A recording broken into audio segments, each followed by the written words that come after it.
முதலமைச்சர் ஜோசப் விஜய் தலைமையில் தவேகா தோழமை கட்சி கூட்டம் இன்று நடைபெறுகிறது. தமிழகத்தில் நடைபெற்று முடிந்த சட்டப்பேரவை தேர்தலில் 108 இடங்களை வென்ற தவேகா, காங்கிரஸ், இடதுசாரிகள், விசிக, ஐயுஎம்எல் ஆகிய கட்சிகளின் ஆதரவுடன் ஆட்சி அமைத்துள்ளது.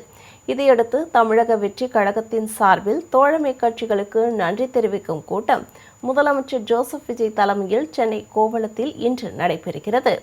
கூட்டத்தில் பங்கேற்க விசிக தலைவர் திருமாவளவன், ஐயுஎம்எல் தேசிய தலைவர் காதர் மொஹிதீன், மதிமுக பொதுச் செயலாளர் வைகோ, மார்க்சிஸ்ட் கம்யூனிஸ்ட் மாநில செயலாளர் பே. சண்முகம், இந்திய கம்யூனிஸ்ட் மாநில செயலாளர் மு. வீரபாண்டியன் ஆகியோரை அமைச்சர்கள் என். ஆனந்த், ஆதவ் அர்ஜுனா நேரில் சந்தித்து அழைப்பு விடுத்தனர். இதேபோல் சென்னை சத்தியமூர்த்தி பவனில் தமிழ்நாடு காங்கிரஸ் தலைவர் மாணிக்கம் தாகூரை அமைச்சர்கள் என். ஆனந்த், ஆதவ் அர்ஜுனா இருவரும் நேரில் சந்தித்து அழைப்பு விடுத்தனர். இந்நிலையில் தவேகா கூட்டணி கட்சிகள் ஆலோசனைக் கூட்டத்தில் கலந்து கொள்ளப் போவதில்லை என்று இடதுசாரி கட்சிகள் தெரிவித்துள்ளன.